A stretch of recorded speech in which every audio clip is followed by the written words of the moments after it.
All right. Perfect. Waiting notification. Yeah. Excellent. And we are live. I want to thank everyone for tuning into a very special edition of Off the Record on the People's Podcast this afternoon. We have an incredible guest with us who's going to give us some wonderful information as well as inspiration, and that is none other than Sister Carmen. Assalamu alaikum, ma'am. Walaikum salam, sir. Thank you for having me. Thank you for taking time out of your busy schedule, and thank you for working on your Wi-Fi as well. As Right. we get as we get started, we want to first let people know that we you watched me grow up, and that we have known each other for a very long time.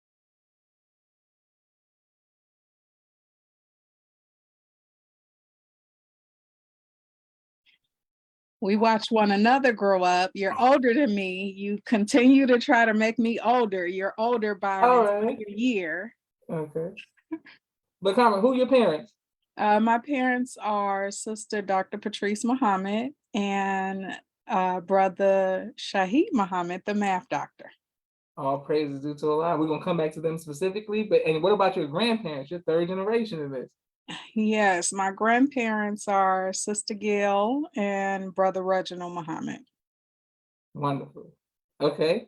Well, what was it like growing up? First of all, what was it like going to Muhammad University of Islam in Chicago? It was great now that I'm older. Uh, while I was there every year when we got to a certain age, our thing was I'm transferring next year. I'm going to public school next year. But when I really look back on the amazing experiences that I experienced and the bonds that I formed and um, just really having a place where I could grow into who I was securely, safely, sheltered, and in my Islam, and just we had a ball. I mean, yeah, it was some things that we didn't love, but we definitely had very, very good times, very great times. So my experience at Muhammad University was nothing short of amazing. All praises to Allah. Beautiful. And thank you everyone who's showing you love all across the country. Um, well, on your Facebook, you got a couple boogers right there, Carmen. But listen, on Oh, your Facebook, on your this is you and I forever going back and forth since the day we met at MUI.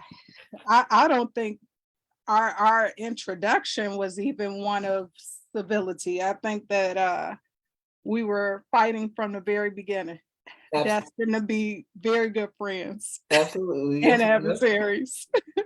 Okay, so listen, on your Facebook, you have so many pictures of you with the most honorable Sis Farrakhan, and you always with him with your children. What is your most memorable memory with him? Ooh, that's a good one. My most memorable memory of the Honorable Minister Louis Farrakhan. I would think my most memorable is the first time that he actually met Rabia for the first time, and you were there. We came to Savior's Day. I was living in Maryland at the time, and so we flew in for Rabia's first Savior's Day. She wasn't quite one, and we came to his room to meet with him. It was my mother, myself, and Rabia. And the first person I saw at the door was you. But I think that was the most memorable because the minister has started to talk about Rabia. And at that time, present, but really future terms. And I was afraid she was trying to grab at his glasses. And so I'm like, oh, don't do that. I'm trying to kind of pull her back, and then something about the minister must have just calmed her, and she just sat there and she looked, and he was so calm and cool and collected. He didn't, he didn't move. She was coming for the glasses. But I think in that meeting, um, where we had an opportunity to sit down, and it was very private. It was, just us, just the four of us. And Sister Amy, she was in the kitchen, she was cooking, but it was very private. And some of the things that he said, I, as a mother, this is my child. I, I held her, I gave birth to her. I have been providing for her. I have been mothering her, nurturing her. And some of the things that he said, I didn't see right then. It was like he looked into my child and had things to tell me about her and her personality and the things that she was meant to accomplish and the things that she was meant to be. And for a mother, of course, you think you know everything about your baby. You're with them the most. Nobody knows my baby more than I know. But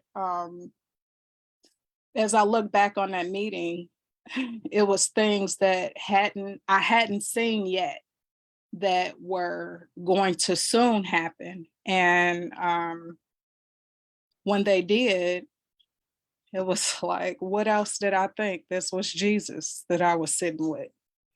He knows. Everything is already written. And I would say that's my most memorable time, just sitting on a sofa with Jesus and having a conversation with him. Is like, is this even real? It took me so many days to come down off of that. It was an experience that tops anything that I've ever felt. And I've, of course, been in the presence of our leader, our teacher, our guide many times before that, as I was young. But this was the most significant and most memorable time to me. Beautiful. All praise due to Allah. And Praise people showing you love all across the country. My sister Naima says, Assalamu alaikum, alaikum salam, Naima. Walaikum salam, Naima. Okay, well, Carmen, my next question for you is, being a mother, what advice would you give now to future mothers? Ooh. Become one with Allah as much as you can. I guess realize that the individual that you are bringing up, they are yours, but they really are Allah's. They are, you are a vessel to lead them to what Allah needs them to be.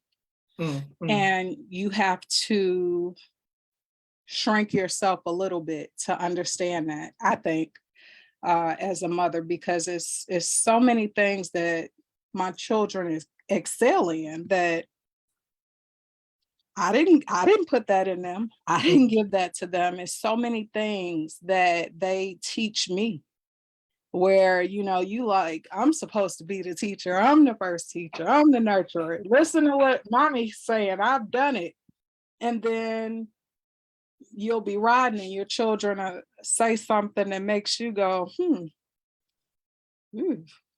you're right. I never even thought about that. Why are you thinking about that? What made you come across that? So I think what's important for you to know as a mother is you will forever be learning. You will forever be learning. Try to lead with love as much as possible. And listen to your children, because from the mouth of babes, some of the things that my children have said, it had me in conversations with my husband, my mom, my grandma, like, listen to what this child said. And we're talking for the next 2 hours on something that a baby that just got here is saying. So yes, you're the mother. You want to guide, protect, train, teach, nurture. You want to do all of those things, but you also want to realize that you're still learning and you're still a student, and you still very much so need help in the proper raising of your children. Yeah, Sister Carmen. And my sister Miriam sends the greetings as well. Mimi says assalamu alaikum. Oh, like salami me. Okay, well, Carmen, let's speak about, speaking of you, when I was a junior for a while, you were already a Vanguard and, going into, all of the great drill times. So Carmen, let's talk about you with drill. What was it like for you being a championship drill instructor? What was your experience like as a DI? I loved it. I loved it. It was very challenging. And that's another thing that I can reflect on now and say, man, I was so young. I was like a whole little grown person. Like I was grown, like battling for space and drill time. If you coming from Chicago, more than likely all of the Chicago teams are participating, which means everybody wants the gymnasium, everybody wants the stage. And you have to fight for time to practice and to just keep your routine a secret too, even if they're from your same city. Like, you don't want the Vanguard seeing what you have going on, you don't want the MGT seeing it, you definitely don't want the junior upper Y, seeing it, especially if it's Joshua. He might still, Oh, now I'm still in my cadence, and then say that he had it first, and then want to do a whole drill elimination to try to battle for what he took from you. Oh, okay. No, but it was, I would say it was an experience that put me on a lifelong track of leadership and good leadership. In my personal everyday life that, wasn't associated with the Nation of Islam, being in a company, a Fortune 500 company, and being up against a lot of opposition and different things. I can say having to go through the small battles and, the defeats and the victories and all the different things that surround drilling, the discipline and the preparation and everything that goes into that. It prepared me for life, and they're skills that I still use today.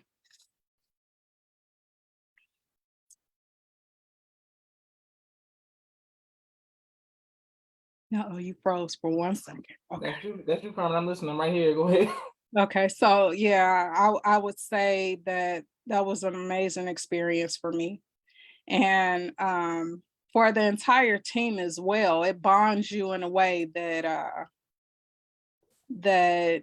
can't be broken. It's something that even after we're adults and all of us have gone on to live our lives, we still beat the brothers a couple years ago. Yeah, right. Yeah, right. Omar, Right. we were me, Right. Camila, Candace. We were at a birthday party, and then Omar thought this grand idea, to talk about how we used to always win because we were cheating and we didn't still have it. And here we are, all adults. Candace is an attorney. Camila is just a powerhouse of everything. And we still dusted the brothers, and really no cheating or anything like that. It's just we still all had it. So it's skills that we still have and we still use today.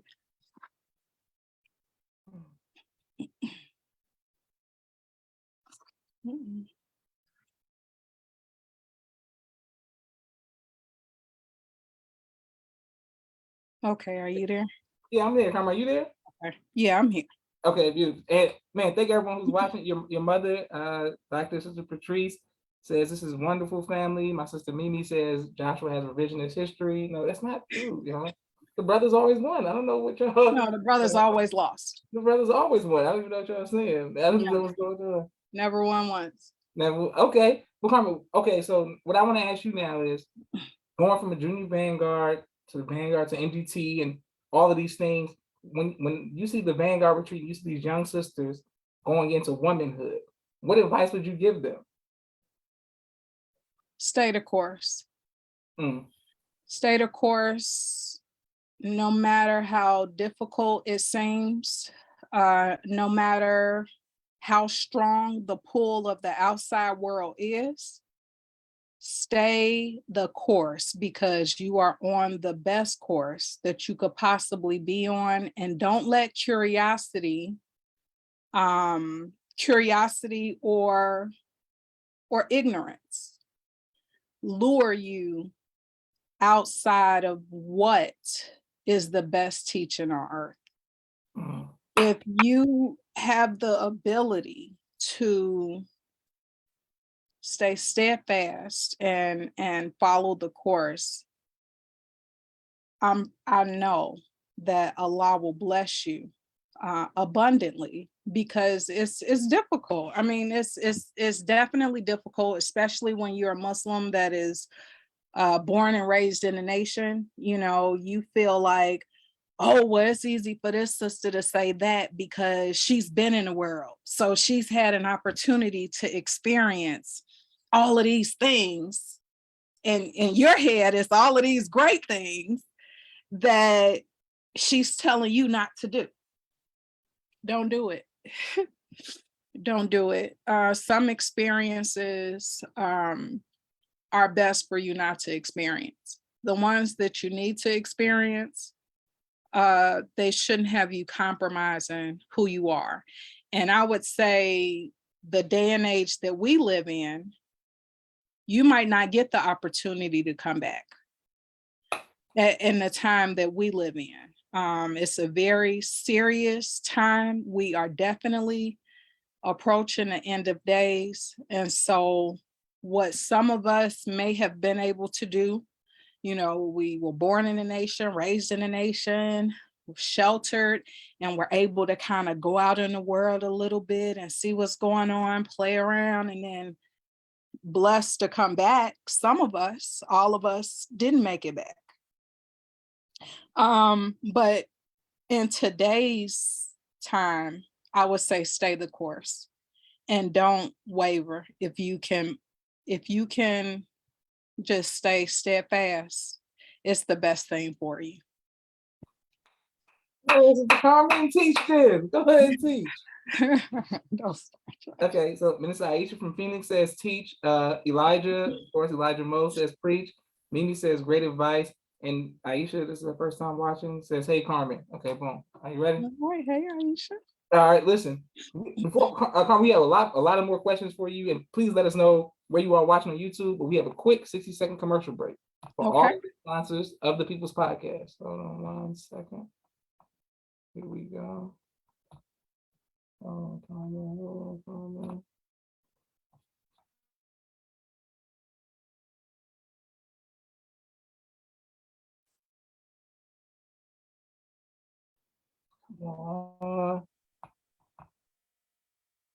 What's going on? All right. Well, it's loading. Okay, Carmen. So while that loads, we're going to keep going to the questions. Now that you are a mother of son, a junior FY and a junior MGT, what is the difference in raising a boy and a girl? Oof. Quite a bit. The natures are so different, and children, period, are different. I believe even if you have 2 girls and 2 boys, children are different. And as a mother, you have to know that what works for one might not work for the other.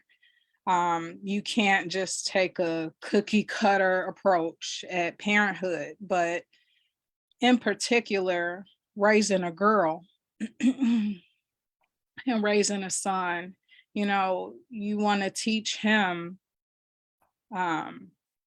as much as possible uh, the nature of the woman, and Mm, hope that the father teaches how to be a man, how to maintain a household, how to do all the things that he should do in his manhood.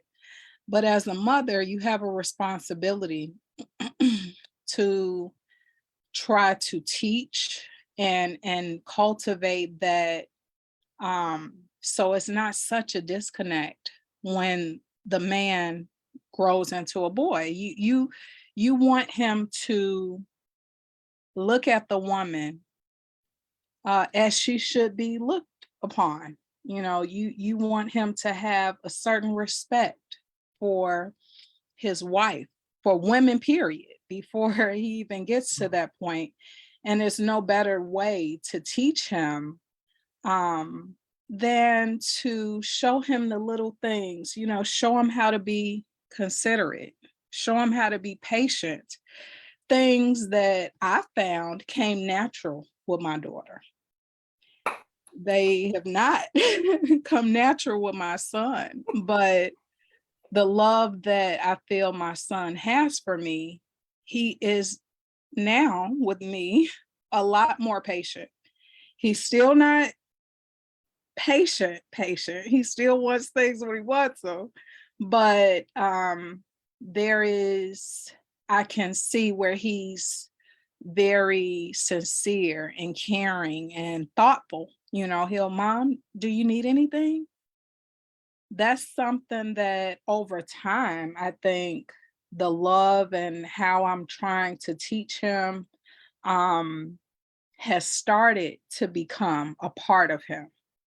But my son coming out, he was just ready to, oh, I got it. He heard a noise, 2 years old, like ready, going to get a little samurai sword. I got it, mommy. You're two. He naturally had the fearlessness. He naturally was a protector. He naturally, we go to the store, he's trying to grab milk. The milk is the same size as you. You can't even walk yet. You trying hard. He's pulling. But those are things, that's the difference in raising a boy and a girl, because he naturally had all of those things. I don't have to teach him how to be fearless. I don't have to teach him how to be brave. Those are things that just Allah placed in him. But I also want him to have balance in being able to grow up and, have his own family, and be able to be a wonderful husband and father and help. And so it's just a couple of extra things that he needs for that balance. Now, with my daughter, that came a little more natural because she is me, she's a girl. It's much easier, I think, for a woman to help a woman become a woman.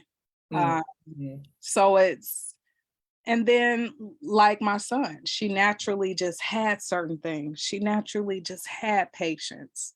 She naturally just had consideration. She naturally was just very cautious and careful, and so many beautiful things that she was. So the difference is seeing what they naturally already have and what they exhibit, and trying to cultivate that into something greater. And then the things that they are lacking, trying to introduce those things and stay firm to make sure that they get it so that they'll be well-rounded individuals. I don't want anybody marrying my daughter and being like, oh God, what happened? You didn't get taught this. And I definitely don't want a woman marrying my son and saying, I'm not your mama. You don't know this. You don't know how to communicate, you don't know how to be comforting, you don't know how to be caring. Yes, you have to maintain me, but you don't know how to do all of these other things too. I want my children to be well-rounded, and balanced. And, with me being a woman, I know what I want, in a partner and a husband. And, I know what I should give as a wife. So that's the difference. Good, Carmen and teach did. Yes, ma'am. Dr. Amira Muhammad says she's so proud of you, little sis. She agrees her identical twin girls are different, but very much the same. Great motherly advice. Your mother, Dr. Sister Patrice Muhammad, says, what are some of the benefits of the Junior Vanguard and Vanguard retreat that you attended under the influence of Sister Captain Sharifa and Mother Tanetta? May Allah be pleased with them. Oh, well, I would say those things that she named about the Junior Vanguard retreats and the Vanguard retreats were instrumental in my development. One, because it was so inclusive of the juniors. It wasn't, we're Vanguard and here we are, young girls looking up to these Vanguard and not really having an end. They included us. So your mother was amazing at that, at so many things, but she had so many attributes where it seemed like that's just how it was supposed to be. And, you look back and wonder, how was it ever not like that? And how did some things not continue? Because it built a sisterhood, a national sisterhood for us. Us having Junior Vanguard Camp, we knew juniors from LA, Baltimore, DC, Atlanta, other states, other cities, and we seen them not just on Savior's Day. It wasn't just like an adult thing. It became something that we look forward to, and it made us stronger in our Islam, in wanting to be a part of this. This was something that was major for us. And so when your mom allowed me to start coming to the Vanguard retreats at a pretty young age, that was one of the best experiences for me. Your mom was a warrior with such a moral compass, such a spiritual background, and the know-how to bring balance to all of those things. It wasn't so rigid where it felt like, oh, we can't do anything, we're sheltered, or nope, stand up straight, don't. No, she taught us very well. I mean, there was discipline there, but then she was such I would say an artist. Like, she loved art and acting and theater and all of these things. And so typically, when you think about us in the nation, what do? Drill. That's what we did. We drilled. You're not playing volleyball. You're not playing basketball. You're not doing swimming. You're not doing ballet. You're not doing ice skating. Drill is life. But she really made it beautiful to know, oh no, you should experience this and experience that and go off and do this and do that. But then there was also such a spiritual component to everything that she instilled in us. I remember that last Vanguard retreat where Mimi came to this one, and we were doing a talent show. We were coming up with what we were going to do for the talent show. So I remember it being me, Mimi, Layla from Baltimore, Majida. That's all I can really think of. I'm trying to think of what other juniors were there. I feel like there were a couple more. But we came up with drilling, and what we came up with was Next Generation Vanguard. And so here we are doing this talent show, thinking we're just doing a snippet of something. And I got Mimi to drill. Of all the years that I had been trying to get her to be on the drill team and drill, she never did it. Not one Savior's Day. I couldn't do it at all. But for whatever reason, she was a part of this talent show that we performed for all the Vanguard. And your mom didn't stop there. The next thing I know, we were on a stage in LA doing Universal Drill with our routine of the Next Generation Vanguard.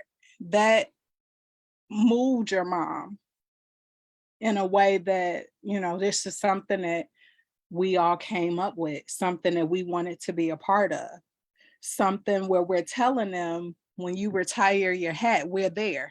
You don't have to worry about it. We got it. So I just believe that Sister Sharifa and Sister Aisha and Sister Najima, Sister Karen, so many really included us and helped us to guide us along. And that was really instrumental in how I saw myself, how I saw the nation, and the need of the nation, and us coming up under those that were already doing it. Beautiful. Go ahead, Sister Carmen. All right, Carmen, some people show you love. Naeem says, all praises to Allah. Mimi said, facts, she did it for a talent show and it was fun. Sister Bronda from Chicago says she loved.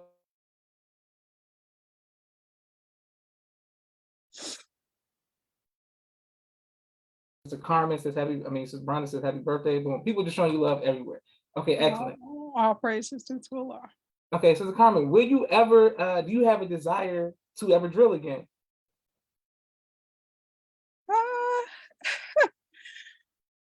Do I have a desire to drill again? I can still drill, if that's the question. Do I have a desire to drill again? That's always in me. I don't think that'll ever leave. I don't think that'll ever leave. Never. So yeah, of course I would drill if I had to, be put on the spot or anything. You losing, Josh. That's what I'm about to say. I'm about to say you about to lose. I'm just telling you, you're losing. You can do it. You have a choice, but any day of the week, just let me know when you want to do. Don't think my skills are still very sharp. Don't, we can go toe to toe on cadence and all of that. I'm ready for it. I'm here. He's going off. Okay, so Carmen, you there? Yes, I'm here.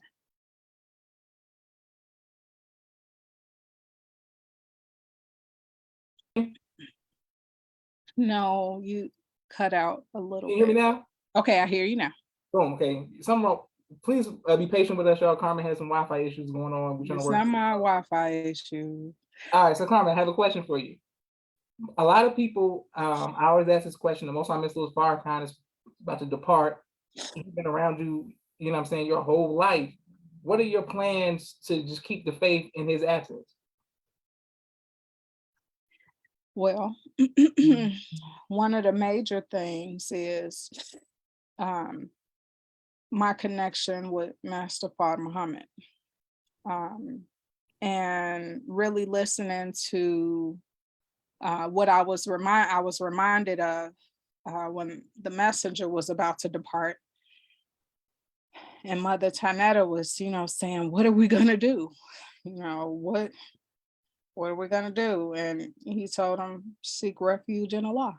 That's right. That's right. So the minister has given us so much over so many years and continues to give us still, that we should always have a light to guide us, because it's too much for us, too many things, right now I'm expecting, and so I'm constantly watching How to Give Birth to a God series.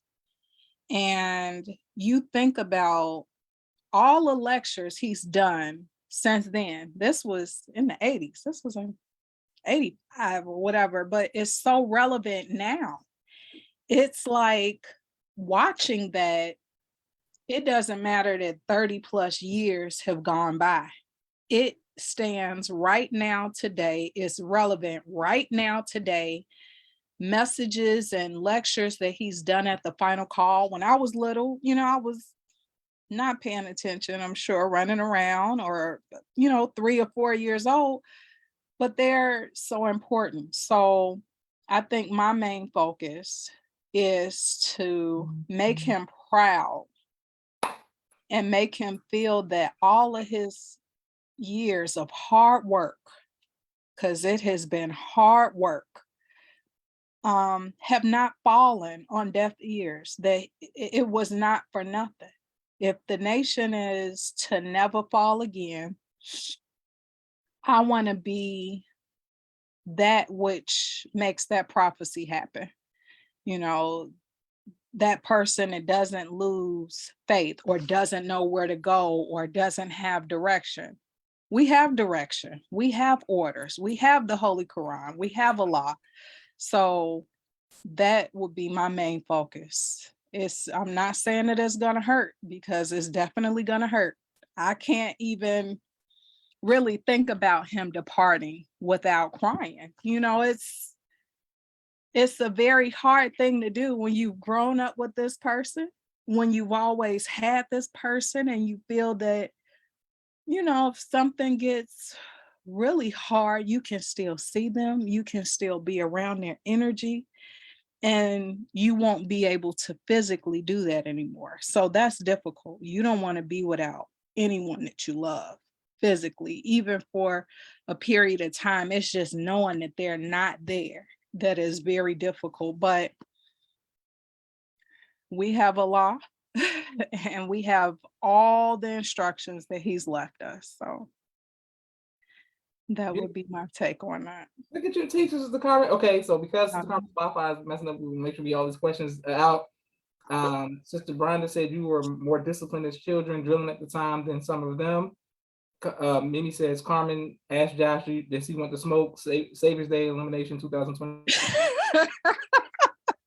Bring it. All of it. Uh-oh, you went out for a second. Come out of retirement, Josh. Yes, no.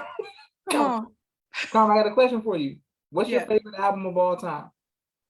Favorite album of all time? Do you really need to ask me that? I gotta know. I mean, is it I Am? Is it Illmatic? Where are you going with it? I'm pretty sure it's Illmatic. Okay, you going Illmatic? I'm pretty sure. I'm gonna have to go with Illmatic for 1,000, Josh. The biggest Nas fan I know. Look, my love, my first love. Listen, all right, great. Well, Mimi said she knew it was Nas or Jay-Z, so I knew. No, not Jay-Z. No. Come on now. Then Mimi said Nas, biggest fan. Okay, excellent. Carmen, now, my next question is, what do you want people to know about you that we grew up with you, so we seen you since a child, always disciplined and stuff, but what do you for fun outside of drill and all of that? For fun. Well, I owned a horse for 10 years. And that for a long time was a major part of my life. And cars. I love cars. cars and sports. Mm. Typical uh, things, but I think my favorite pastime was being with my horse. That was amazing to be able to experience that, a young Black girl with a horse, and especially when people of other races are like, oh, whose horse is that? Such a beautiful horse. Mine. Yours. Mine. It's like they can't believe it. What are you doing with a horse? Some says from the Django in there. It's a ninja on a horse. But I would say being having a horse, that was one of my favorite pastimes. And second would be cars. I love cars. That's a major thing for me. Carmen, can you hear me? I hear you now. Mm-hmm. Perfect. Okay, Mimi says, ask Carmen about the car club. No. Yeah, that took up some years.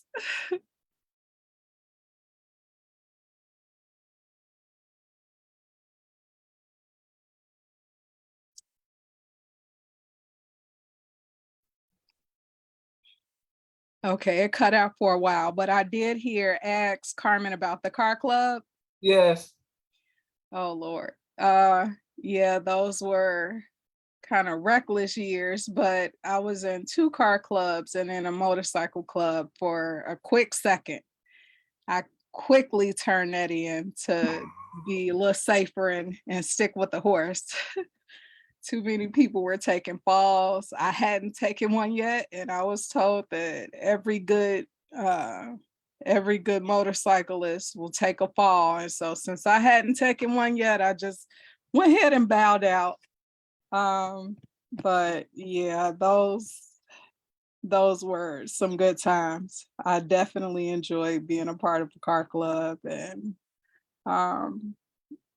the camaraderie too. It's people, but it's also doing fast and furious stuff that we probably shouldn't have been doing and could be locked up for, speeding, blocking, just crazy stuff. But I definitely love racing. I do. Perfect. Well, I want to thank everybody for tuning in to a very special edition of Off the Record on People's Podcast. So, Carmen, you got to come back for part 2, perhaps in person, inshallah. Okay. And then we could let the people decide who wins, right? Drill elimination. You ain't ready for that. That's okay. Go ahead. Listen, please. Once I will go live and let y'all know. And your mom said she didn't know about that, Carmen. She didn't know about that. I guess your car club days, whatever. But yes, well, she'll know about you losing elimination. But she won't know about that because it won't happen.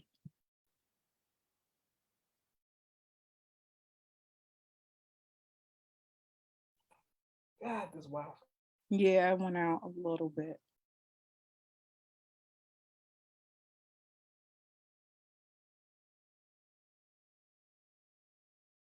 Josh?